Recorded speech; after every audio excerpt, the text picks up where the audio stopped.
विश्वानि देव सवितर दुरितानि पराशुभ यद्भद्रम तन्याशुभ। महर्षि पतंजलि ने योग दर्शन में पूरे जीवन का सार कि क्या हमें कैसे अपने उद्देश्य की पूर्ति योग मार्ग पे चल करके करनी चाहिए, जो हमारा उद्देश्य है सबका कि दुख की निवृत्ति हो और हर प्रकार के सुख शक्ति समृद्धि की प्राप्ति हो और हम इसमें फंसे न। योगश्चित्त वृत्ति निरोधा से लेकर के पुरुषार्थ शून्यानाम गुणानाम प्रतिप्रसवः कैवल्यम स्वरूप प्रतिष्ठा व चितिः शक्तिरिति। इसमें भगवान पतंजलि ने योग के पूरे अनुशासन को भी बताया, किस प्रकार से हमें साधना करनी है, क्या साधन रहेंगे और क्या उसकी सिद्धियां रहेंगी, सफलता रहेंगी और किस क्रम से हमें मुक्ति प्राप्त होगी। तो यह सब राजयोग के माध्यम से अर्थात ध्यान योग के माध्यम से योग दर्शन में महर्षि पतंजलि ने बताया। इसी प्रकार योग गीता में भगवान श्री कृष्ण ने हर प्रकार से 18 प्रकार के योग बताए। हर अध्याय में एक विशेष योग, जिसमें ज्ञान मुख्य रूप से ज्ञान योग की चर्चा, कर्म योग की चर्चा, भक्ति योग की चर्चा, संन्यास योग की चर्चा, राज योग की चर्चा विस्तार से की गई है। हम भी अपने जीवन में योग को होश पूर्वक लागू करें, हमारा जीवन योगमय हो और हम भोगों के संसार के आकर्षण में न फंसें और हमारे भीतर हमारा शरीर, हमारा मन, बुद्धि, चित्त, अहंकार हमारे उद्देश्य की पूर्ति में हमारे सहायक हों, साधक हों, बाधक ना हो। अब हमारा ही मन, हमारी ही इंद्रियां हमारी बाधक हो जाएंगी तो हम अपने उद्देश्य की पूर्ति कैसे करेंगे। तो इसलिए ध्यान आवश्यक है। योग प्राणायाम आदि साधनों के माध्यम से साधक अपने चित्त की शुद्धि करता है, सर्वप्रथम अपने आहार की शुद्धि करता है, व्यवहार अपने आचरण वाणी व्यवहार की शुद्धि करता है, फिर अपने विचारों की, अपने चित्त की शुद्धि करता है, सेवा के माध्यम से, तपस्या के माध्यम से और भक्ति के माध्यम से, शरणागति के माध्यम से, और स्वस्थ रहता है। स्वस्थ रहना पहली शर्त है। अगर व्यक्ति व्याधियों से ग्रसित है तो ना उसे कोई भौतिक सुख की प्राप्ति हो सकती है, ना आध्यात्मिक सुख की। उसके पास कुछ भी हो, लेकिन अगर वो मानसिक रूप से और शारीरिक रूप से अस्वस्थ है, अशांत है, तो फिर सब कुछ व्यर्थ हो जाता है। इसीलिए योग में बाधा बताई महर्षि पतंजलि ने। व्याधि सबसे पहले, व्याधि स्त्यान संशय प्रमाद आलस्य अभिरति भ्रांति दर्शन अलब्ध भूमिकत्व अनवस्थितत्वानि चित्त विक्षेपास्ते अंतरायाः दुख दौर मनस्यांग में जयत्व श्वास प्रश्वास विक्षेप सह भुवः। कि मन की चंचलता भी बाधा है, मन के संशय, मन का संदेह धर्म के रास्ते पर, गुरु माता पिता की आज्ञा में संशय, संदेह, अपने कल्याण पर, शास्त्र पर संदेह, ये सब बाधाएं हैं। और ये व्यक्ति की जब दूर होती हैं, जब वो गुरु आज्ञा अनुसार योग के मार्ग पर अनुशासित होकर चलता है, धर्म का पालन करता है, शास्त्र को सर्वोपरि मानता है, शास्त्र आज्ञा को, और मनमानी नहीं करता, बंधन में रहता है।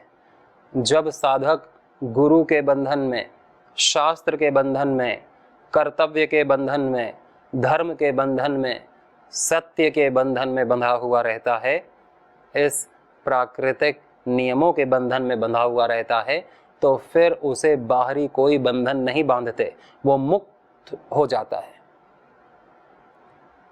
हर प्रकार के बंधन से मुक्त हो जाता है इस बंधन में बंधने पर। परंतु जो व्यक्ति धर्म में ही नहीं बंधा, स्वच्छंद है, उच्छृंखल है और स्वतंत्रता के नाम पर कुछ भी बोलता है, कुछ भी खाता पहनता, कहीं भी जाता है, कुछ भी करेगा, तो फिर उसे अधर्म होगा, अन्याय होगा और फिर उसका फल तो उसको भोगना पड़ेगा, वर्तमान में और भविष्य में भी। उसका मन अशांत रहेगा। तो इसलिए ये कोई स्वतंत्रता नहीं कि हम कुछ भी करें, क्योंकि हम मनुष्य हो गए हैं। विज्ञान साइंस के नाम पर, आधुनिकता के नाम पर व्यक्ति कुछ भी करने के लिए स्वतंत्र नहीं है। जैसे ये हमारा हाथ है, अब इसका जैसा अभ्यास है, जिसके लिए ये है वो वही काम करेगा। आंख जिसके लिए है वो वही काम करेगी। नाक, मुंह, पैर, हमारे शरीर के अलग अलग अंगों के अलग अलग सेल्स के, बॉडी में अलग अलग सेल्स हैं, ब्लड सेल्स हैं, ब्रेन सेल्स हैं, आईज के सेल्स हैं, लीवर किडनी के सेल्स हैं, सब अलग काम करेंगे। ये नहीं कि किसी भी अंग को कहीं लगा दिया जाए, लीवर को किडनी में और किडनी को लीवर में, तो कैसे भी काम कर लेगा। वैसे ही सबके कर्तव्य अलग अलग हैं, सबके पद, सबके इस धरती पर सबका योगदान अलग अलग है। कोई किसी की जगह नहीं ले सकता। माता पिता की जगह नहीं, पिता माता की जगह नहीं, भाई बहन, पति पत्नी, कोई एक दूसरे की जगह नहीं ले सकते कि हम बदल लें। तो यही हमको सिखाता है शास्त्र कि जो हमारा कर्तव्य है उसी में हमें दृढ़ रहना है, और वही हमारी साधना है, वही हमारी पूजा है कि हम अपने कर्तव्य को करें और निश्चिंत होकर, निस्वार्थ, निष्काम होकर करें, भगवान को समर्पित कर दें। तो यही कर्म योग हो जाता है, यही भक्ति योग हो जाता है। लेकिन हम अगर मनमाने तरीके से कुछ भी करें, धर्म अधर्म का कोई ज्ञान ही ना हो, कर्तव्य अकर्तव्य का कोई ज्ञान ना हो, या ज्ञान हो भी और हम उसको नजरअंदाज कर दें,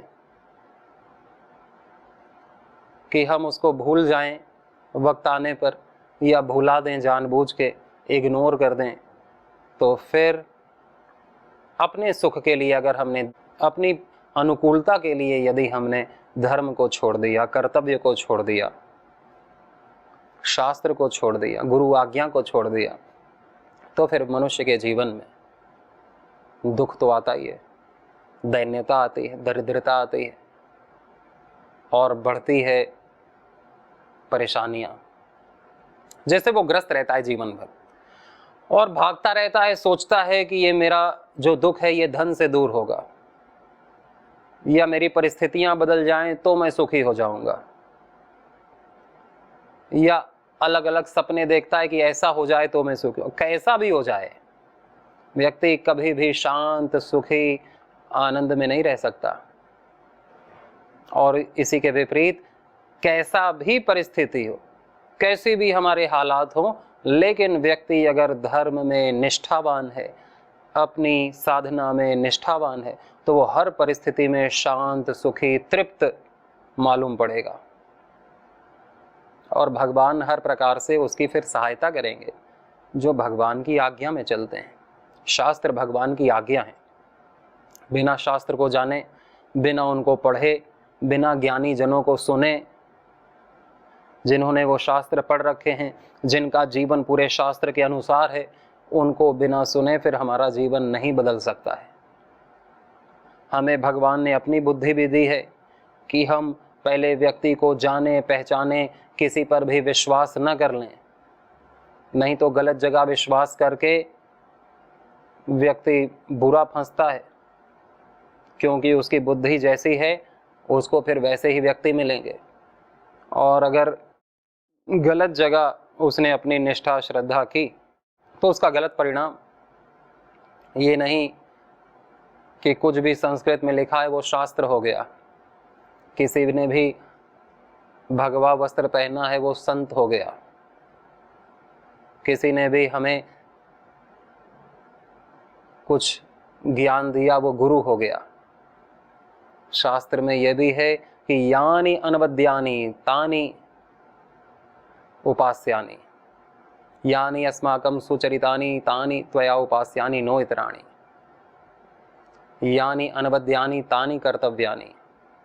जो हमारे सुकर्म हैं, सुचरित्र हैं, जो हमको लगते हैं कि हाँ ये सुचरित्र है, सुकर्म है, उसे हमें अपनाना चाहिए। सबकी बुद्धि बता देती है क्या सत्य है क्या असत्य है, परंतु व्यक्ति के जो अनुकूल पड़ता है, जिसमें उसका काम बन रहा हो, वो उसको अच्छा लगता है। भले ही वो अधर्म हो, भले ही वो अन्याय हो, उसके पक्ष में होना चाहिए। और पक्ष में नहीं होता तो न्याय भी अन्याय लगता है, धर्म भी दुखदाई लगता है। तो इस प्रकार हम क्रिया योग का अभ्यास पूरी निष्ठा से करें, जिसमें तप, स्वाध्याय और ईश्वर प्रणिधान। भगवान पतंजलि ने बताया कि हमारे जीवन में तप हो। तप के 3 प्रकार गीता में बताए, शारीरिक तप, मानसिक तप और वाचिक तप। वाणी में भी तप हो कि वाणी सत्य बोले, कठोर ना बोले, मधुर बोले, व्यर्थ का ना बोले। मन का तप बताया कि मन मौन रहे, सद्भाव में सद्विचार करे, श्रद्धा पूर्वक रहे, भगवान में लगे, एकाग्र रहे, सात्विक रहे, परोपकार ही सोचे, काम, क्रोध, लोभ, मोह आदि विचार में न फंसे। ये मन का तप है। और एक है शरीर का तप, कि शरीर से सेवा करना, परोपकार करना, कर्तव्य करना, साधु जन, विद्वान जन, धर्मात्मा जन, गुरुजनों, माता पिता की सेवा करना, तीर्थ सेवन करना, शरीर को स्वस्थ रखना, अशुद्धि से बचा के रखना, ये शरीर के तप हैं। बिना तप किए हमें सिद्धि, स्वास्थ्य, शक्ति नहीं मिलती है। और जब हम तप करेंगे तो हमें बल भी मिलेगा, शरीर का भी, वाणी का भी, बुद्धि का भी और आत्मा का भी। उसी बल से फिर व्यक्ति अपने जीवन को स्वाभिमान से जीता है और भगवान उस पर प्रसन्न रहते हैं। ये नहीं कि हम जो भी करें सब भगवान ही करा रहा है, भगवान ही कर रहा है, उसके बिना पत्ता भी नहीं हिलता, तो मैं जो कर रहा हूँ उसके लिए भगवान ही जिम्मेदार है। भगवान ने हमें शरीर दे दिया, वाणी दे दी, मन दे दिया, अब हम उससे क्या कर रहे हैं ये सब हमारी उपज है। उसका सुख और दुख और उसका मोक्ष या बंधन हम ही को भोगना पड़ेगा। भगवान थोड़ी चाहते हैं कि हिंसा हो, झूठ हो, बेईमानी हो। भगवान थोड़ी चाहते हैं अधर्म हो, अन्याय हो, अनाचार, दुराचार हो। लेकिन ये सब भी हो रहा है। भगवान तो यही चाह रहे हैं कि प्रेम हो, शरणागति हो, ज्ञान हो, धर्म हो, सदाचरण हो, कर्तव्य का पालन हो, शुभ हो। तो वो भी हो रहा है संसार में, और जितने अंश में हो रहा है उतने अंश में आनंद है, और जितने अंशों में भगवान की बात नहीं मानी जा रही है उतने अंशों में दुख है, प्रलय है, उतने अंश में फिर कठोरता भी है। तो भगवान ने हमें स्वतंत्रता दी, स्वतंत्रता के पहले हमें शक्ति भी दी, शक्ति के साथ हमको ज्ञान दिया धर्म का, कि शक्ति का उपयोग किस जगह कैसे करना है, कितना करना है। परंतु अगर व्यक्ति बुद्धि पूर्वक नहीं जीता, विवेक पूर्वक नहीं जीता, मनमानी आचरण करता है, केवल स्वार्थ के लिए, सुख के लिए, दूसरों पर ध्यान नहीं देता, केवल स्वार्थी जीवन जीता है, तो फिर वो भगवान की बुद्धि, ज्ञान का अनादर करके और शक्ति का अनादर करके शक्ति को गलत जगह लगाता है। फिर शक्ति हो जाती है नकारात्मक। फिर वही शक्ति उसके दुख का, रोगों का, मृत्यु का, भय का और नरक का कारण बनती है। हमें करनी चाहिए शक्ति की उपासना, शक्ति की पूजा, और जो भगवान शक्ति दें उसको फिर धर्म में ही लगाना। ये नहीं है कि मेरे पास कम पैसे हैं तो मैं अधर्म करके अधिक पैसे कमा लूं। पैसा उद्देश्य नहीं है कि मेरे पास अधिक पैसे हैं तो मेरी सब बात मानेंगे, मेरी जय जयकार हो रही है कलयुग में, क्योंकि जिसके पास पैसा है उसी की जय जयकार होती है, तो मैं कुछ भी कर सकता हूँ, कुछ भी खरीद सकता हूँ, तो हम कुछ भी कर लें, कुछ भी करने में हम स्वतंत्र हैं। पर भगवान की दृष्टि से कोई बच नहीं सकता, इस भगवान की प्रकृति की दृष्टि से कोई नहीं बच सकता। उसको उसका फल मिलेगा, परंतु ये जो अवसर मिला है ये जरूर चला जाएगा।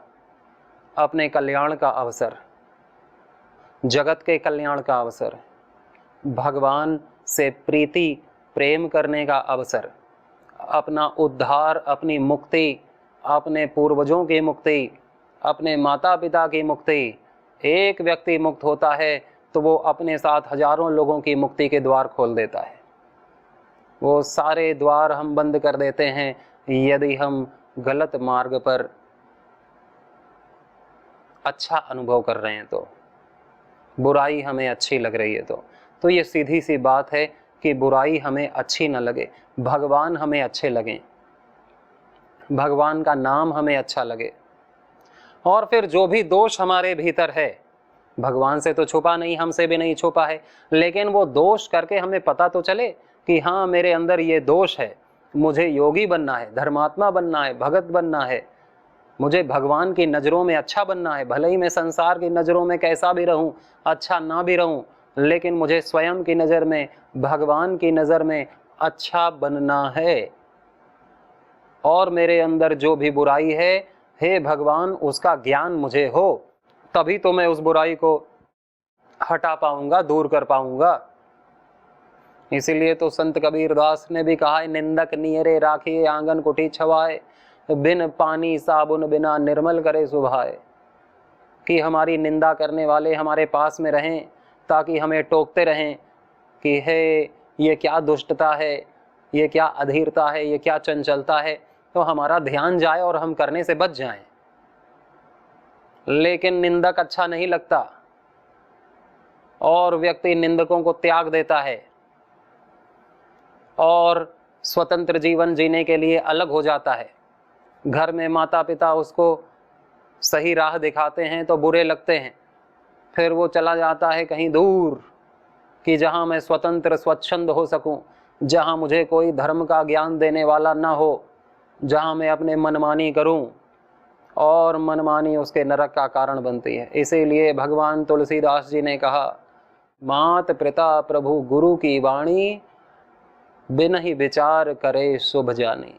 इसमें विचार नहीं करना चाहिए, इसे शुभ मान करके करना चाहिए, शुभ मान करके। और यही शास्त्रों में भी कि एक बार माता ने जो कह दिया, पिता ने जो कह दिया, उसको शुभ मान के करना, गुरु ने जो कह दिया उसको शुभ मान के करना, और भले हमें कितना तप करना पड़े, हमारा जीवन चला जाए। जैसे भगवान श्री राम ने अपनी माता के वचनों को सिद्ध करने के लिए 14 वर्ष का वनवास, कि मेरी माँ है और माँ ने जो आज्ञा दे दी उसमें मेरा कल्याण ही है, और उसमें सबका कल्याण हुआ, जगत का भी कल्याण हुआ। पिता के वचनों का पालन करने के लिए भगवान श्री राम ने 14 वर्ष वन में वास किया। कितना दुख जैसी प्रतिकूल परिस्थितियों में भी शांत रहे, स्थिर रहे, धर्म का पालन किया, और आज उनको जगत पूजता है क्योंकि भगवान थे। लेकिन भगवान भी तो इसीलिए ही अवतार लेते हैं कि हमें बता सकें कि भाई माता पिता और गुरु की वाणी पे कभी संदेह नहीं करना चाहिए, ऋषियों की, संतों की, शास्त्र की वाणी पे कभी संदेह नहीं करना चाहिए, और अपना सुख नहीं ढूंढना चाहिए। नहीं, भगवान भी कह देते कि एक ही माता तो बोल रही है, दूसरी माता तो बोल रही है मत जाओ, तो मैं नहीं जाऊंगा, मैं यहीं भोगूंगा राज्य। लेकिन एक दिन समय भी खत्म होता, राज्य भी खत्म होता, लेकिन जो किया गया अधर्म है वो नहीं खत्म होता। कई राजाओं ने मुसलमान राजाओं ने अपने भाइयों को, अपने पिता को ख़त्म कर दिया गद्दी के लिए, लेकिन वो भी ख़त्म हो गए, उनका राज्य भी ख़त्म हो गया और आज वो किस नरक में पड़े होंगे किसी को भी नहीं पता है। उनका जीवन भी दुखदायी रहा, जीते जी भी, मरण अवस्था में भी और उसके बाद भी होगा। यही शास्त्र वचन है। इसी प्रकार भीष्म पितामह ने भी अपने पिता के लिए, अपने पिता की इच्छा की, आनंद की पूर्ति के लिए ये वचन ले लिया कि मैं आजीवन विवाह नहीं करूँगा, मैं आजीवन ब्रह्मचर्य का पालन करूँगा, कि मेरे माता की संतान ही हस्तिनापुर की राजगद्दी पर राज्य करेगी। तो इतना जो भीष्म प्रतिज्ञा है, और उसी से भीष्म आज पूजे जाते हैं, पूरा संसार उनको पूजता है, उनका पितृतर्पण करता है कि उन्होंने पिता के लिए अपने जीवन को प्रतिज्ञा में बांध दिया, भीष्म प्रतिज्ञा, और इसी से उनको इच्छा मृत्यु का वरदान पिता ने दिया। तो ऐसे ही व्यक्ति का सत्कर्म होता ही होता है, वो हमें समझ में आता है। लेकिन एक दिन ऐसा आएगा जब माता भी नहीं रहेंगी, पिता भी नहीं रहेंगे, गुरु भी नहीं रहेंगे, तो हमें कौन रास्ता बताएगा? और जब तक वो थे तब तक हमने उनकी मानी नहीं और खुद ज्ञान को जाना नहीं, हमने मनमानी की। तो व्यक्ति को भगवान पैदा करते हैं, लेकिन उसको माता पिता भी देते हैं, गुरु भी देते हैं, और भगवान अपनी ही इच्छाओं को उनके माध्यम से प्रकट करते हैं। हमारे भीतर बुद्धि होनी चाहिए कि किस ज्ञान में रहकर मुझे काम करना है। लेकिन अगर हम अपनी मनमानी ना करके माता पिता गुरु की वाणी पर चलते हैं तो हमें दोष नहीं लगता, क्योंकि आज्ञा उनकी, और शास्त्र भी यही आज्ञा कह रहा है कि इनकी बात मान लो। तो शास्त्र की बात माननी और अपने हर कर्म को भगवान को अर्पित करना, तो यही कर्म योग बनता है। मनमानी युक्त कर्म योग नहीं बनता, वो भोग बनता है, जो अपने सुख के लिए, अपने सहजता, सरलता, अनुकूलता के लिए जो हम कर रहे हैं। फिर वो जीवन कैसा, जिसमें तप ही ना हो, जिसमें स्वार्थ ही भरा हो, सुख ही भरा हो। ना तो स्वार्थ ना तो सुख, कुछ भी, हमारा शरीर ही नहीं रहेगा तो हम फिर करेंगे क्या? अंत में तो धर्म ही हमारे साथ जाता है, जितना हमने किया होगा, या धर्म। इसी प्रकार महर्षि व्यास ने अपनी माता सत्यवती की आज्ञा को पाकर के नियोग आदि प्रक्रिया से हस्तिनापुर के राज्य गद्दी के लिए संतान दी, अंबा, अंबालिका आदि को। नहीं तो वो भी कह सकते थे कि मैं तो माँ, मैं तो वैरागी हूँ, मैं तो सन्यासी हूँ, मुझे कहाँ इस पथ पर आगे भेज रही हो, ये तो दूसरों का काम है। लेकिन उन्होंने कहा, महाभारत में आप पढ़ते हैं या जो सीरियल आता था उसमें देखे होंगे कि कैसे उन्होंने स्वीकार किया माँ के आदेश को, कि माँ कह रही है। बाकी जो महर्षि व्यास का ज्ञान था तब था, वो थोड़ी कहीं चला गया, वो तो उनके पास ही था। बस एक आज्ञा का पालन उनको करना था, अपने सुख, अपने भोग के लिए नहीं, केवल माता के आदेश के लिए, कि माँ ने आदेश किया है। और माँ का आदेश ये भगवान के आदेश से कम नहीं होता है, उसके बराबर ही होता है। भगवान हमें दिखते नहीं हैं, वो अदृश्य हैं। वो माता के आदेश से ही उनका आदेश जाहिर होता है, प्रकट होता है। तो माँ ने आदेश किया है, वो आदेश का मैं पालन कर लूँगा। तो यही ज्ञान हमें ऋषियों से सीख मिलती है। लेकिन व्यक्ति जब माता पिता को ही कम बुद्धि मानने लगे कि ये पढ़े लिखे नहीं हैं, ये क्या जाने, आज नया जीवन है, आज नया दौर है, आधुनिक है, और मैं कुछ भी कर सकता हूँ क्योंकि दुनिया कुछ भी कर रही है, तो दुनिया जाएगी सीधा नरक में, और उसके साथ हम भी जाएंगे नरक में, अग्नि में जलने, उसी गरम कड़ाहे में तले जाने, क्योंकि हम कर रहे हैं अधर्म। और इतना अधर्म बढ़ जाएगा, इतना पाप बढ़ जाएगा कि इस धरती पर वो भोगा नहीं जा सकता है। तो उसके लिए एक अलग जगह बना रखी है भगवान ने, जिसको कहते हैं नरक। और सूक्ष्म शरीर में ही वो क्षमता है कि वो उसे भोग सके। वहाँ ऐसा शरीर दिया जाता है जिससे वह घोर दुख भी झेला जा सके। धरती पर इतना दुख नहीं है। धरती पर थोड़ा भी दुख हुआ कि हार्ट फेल हो गया, थोड़ा भी दुख हुआ कि व्यक्ति बेहोश हो गया। यहाँ दुख भोगने की एक लिमिट है, यहाँ सुख भोगने की भी एक लिमिट है, क्योंकि इस शरीर की एक लिमिट है। बाकी ऐसी जगह भी हैं जहाँ दुख भोगने की कोई लिमिट नहीं बनाई गई है, और ऐसी भी जगह है जहाँ सुख भोगने की कोई लिमिट नहीं बनाई गई है कि भगवान ये हमने इतना पुण्य कर दिया, इतना परोपकार कर दिया कि हमको सुख की इच्छा कि मुझे बहुत पुण्य मिले, तो इतने पुण्य इकट्ठा हो गए कि इस धरती पर भोगे नहीं जा सकते। फिर उसके लिए उसे स्वर्ग आदि लोकों में भेजा जाता है, जहाँ सुख की कोई सीमा नहीं। कितना भी ये शरीर भोग सकता है, आनंद का उपभोग कर सकता है, लेकिन एक दिन वो पुण्य क्षीण हो जाएंगे। सुख भोगते भोगते भोगते फिर उसे इसी धरती पे आना पड़ेगा। और दुख जो किए हैं, पाप जो किए हैं, वो दुख भोगते भोगते खत्म हो जाएंगे, तो भी हमें फिर इन्हीं किसी ना किसी योनि में जन्म लेना पड़ेगा। और फिर कई जन्मों के योनियों में भटकने के बाद फिर भगवान की कृपा के बाद ये मनुष्य जन्म हमें पुनः भागवत कृपा से प्राप्त होता है। ये बहुत दुर्लभ है, देवताओं को भी दुर्लभ है ये मनुष्य जन्म। ये मनुष्य जन्म मिले तो हम प्रयास करें कि एक सुख और दुख से परे का जीवन जिएं। नहीं, मैं कोई काम अपने सुख के लिए ना करूं, मैं कोई काम दुख के लिए तो कोई करता ही नहीं है। तो काम किस लिए किया जाए? काम बस इसलिए किया जाए कि माता की आज्ञा है, पिता की आज्ञा है, शास्त्र की आज्ञा है, धर्म की आज्ञा है, भगवान की आज्ञा है। बस यही मेरा उद्देश्य है। भले ही फिर मैं काम करूं कोई भी, लेकिन मैं अपने धर्म में अपनी निष्ठा, कर्तव्य, सिद्धांतों पे अडिग रहूं।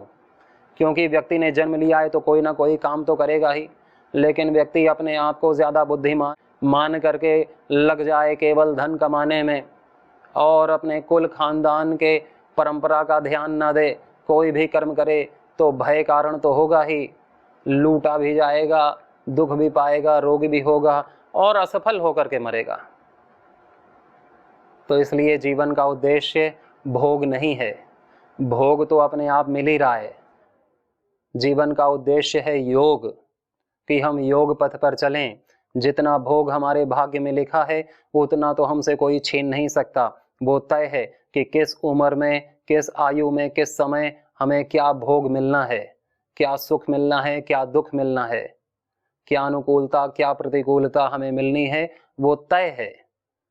बस जब जो तय है उसके लिए क्या परेशान होना। हाँ, लेकिन फिर भी पुरुषार्थ करना है।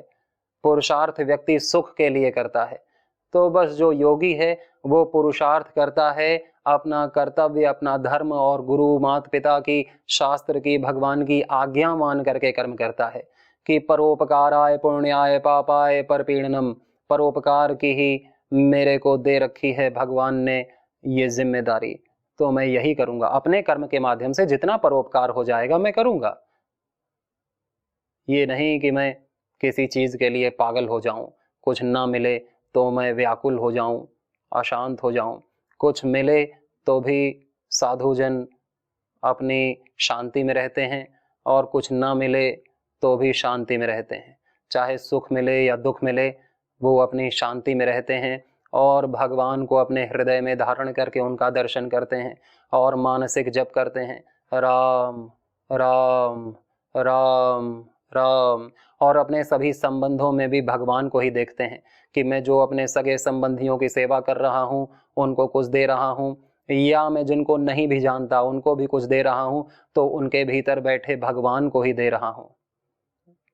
तो भगवान की पूजा अपने आप होती है जब हम हर जगह भगवान को जानकर, मानकर जीवन को जीते हैं, तो जीवन अपने आप योगमय हो जाता है। अनपढ़ से अनपढ़ व्यक्ति भी योगी, ज्ञानी, धर्मात्मा और मुक्ति को प्राप्त करता है, और वो ज्ञान उसके भीतर आत्मा से प्रकट होकर उसे ज्ञानी बना देता है, और वो अपनी टूटी फूटी देहाती भाषा में भी ऐसे ऐसे दोहे, चौपाई आदि लिख देता है, जिसको गा करके ज्ञानी लोग मुक्ति को प्राप्त होते हैं। तो इसलिए हम जैसे भी हैं, जहां भी हैं, जो भी हैं, उसको स्वीकार करके भगवान के प्रति, शास्त्र के प्रति, गुरु, माता पिता के प्रति श्रद्धा भाव रखें, और बुराइयां, छोड़ने का प्रयास करते रहें, बुराइयां हमें अच्छी ना लगें उसके लिए भगवान से प्रार्थना करें, तप करें और अच्छाई की तरफ हम कदम बढ़ाते रहें। हमारा सर्वदा कल्याण ही होगा, इसमें कोई भी शंका संदेह नहीं है। सभी को शुभकामनाएं। हरि ओम तत्सत।